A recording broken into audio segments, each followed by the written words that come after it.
I'm going to shout too. Can you hear me? Yes!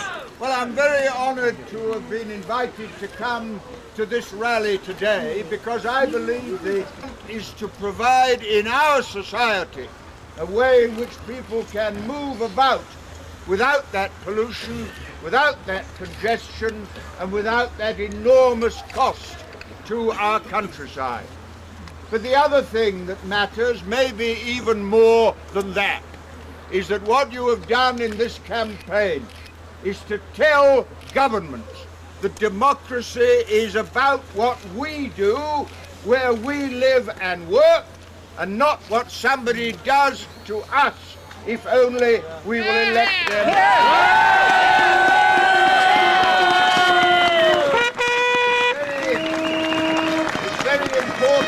It's very important, I think, to connect this campaign with all the other campaigns that have been going on in this country and worldwide. I give you one example.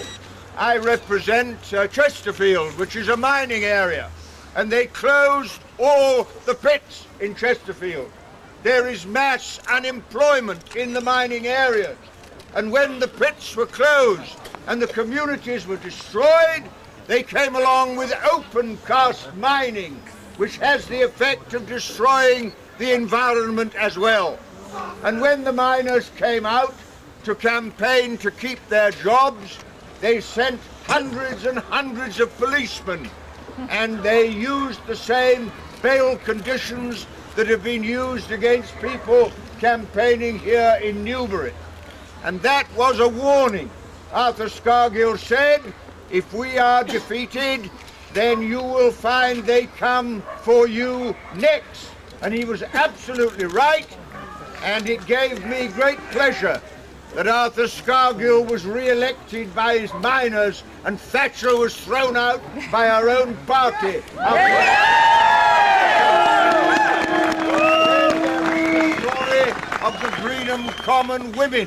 I was in the Newbury Magistrates Court when those women were first brought before the magistrates, and they were charged under the Justices of the Peace Act of 1361. And what they were charged with was action likely to cause a breach of the peace.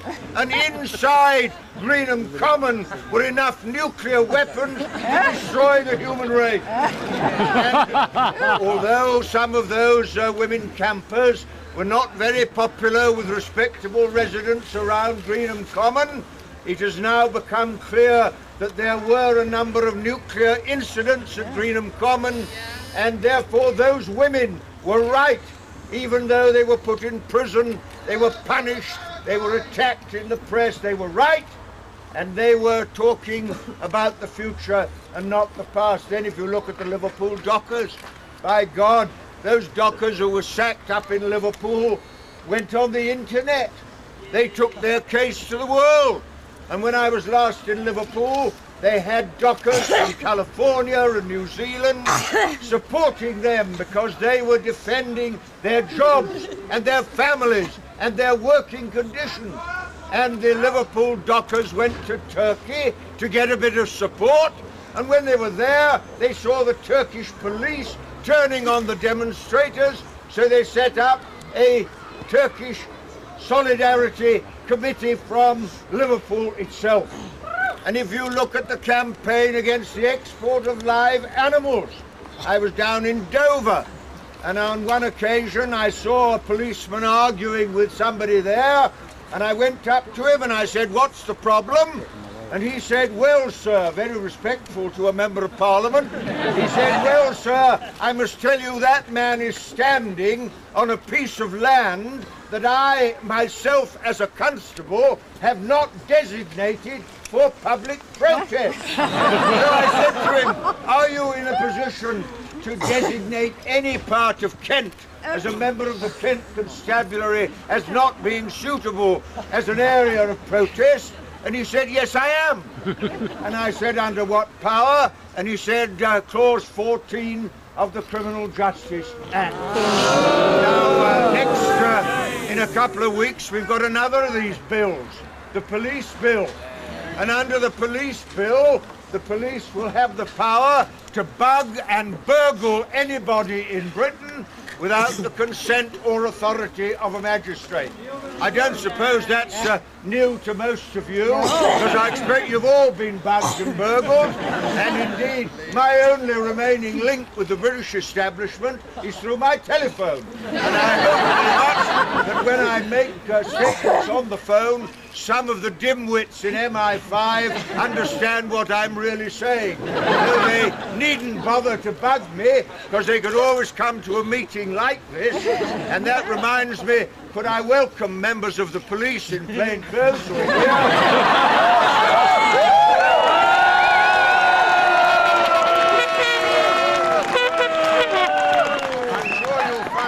Useful, and when they privatise the police force and Security Corps takes over, I shall be on the picket line with the very police who are here.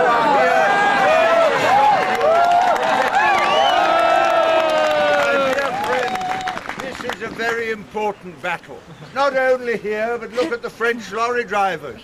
Look at what they're doing in North Korea, South Korea, all over the world now. People are taking their destiny into their own hands.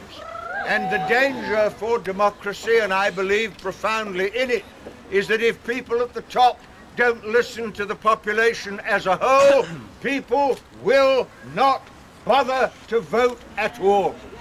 President Clinton was elected in America with 8 out of 10 Americans either not registering or not voting or voting against him.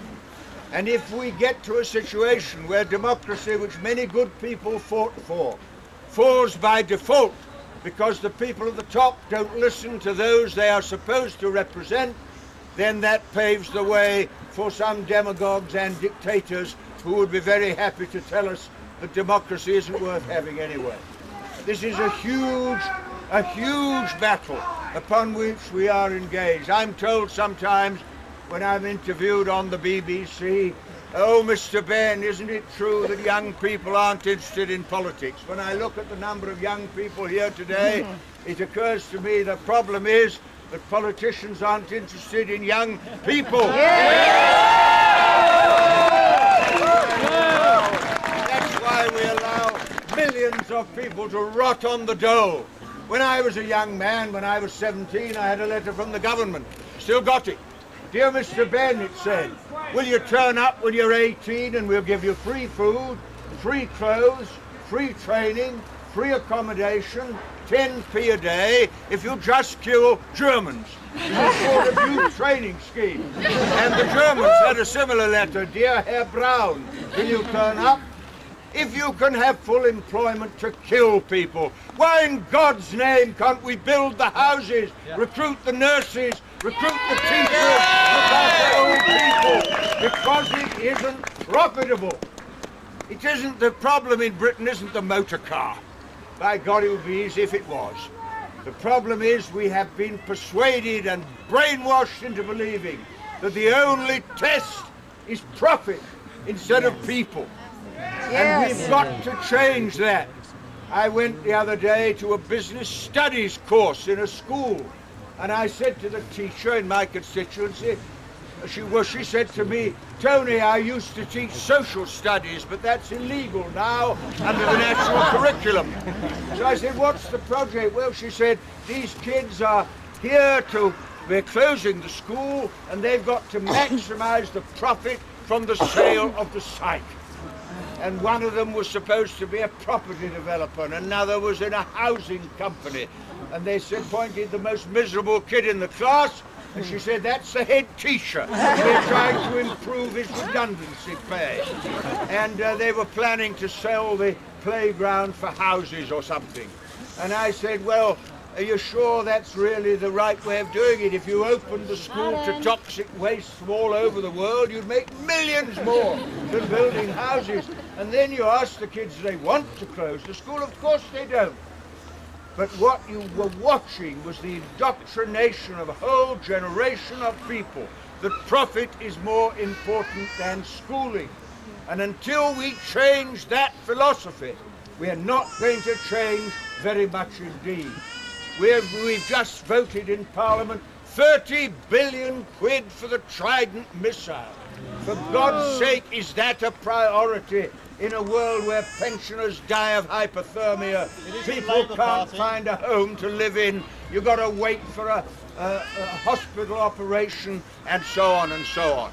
We have got to set out, as we approach the millennium, a new program to put people first. And if we do that, when people do that, they will look back on the Newbury campaigners and thank God for what you have done. Good luck. Thank you very much.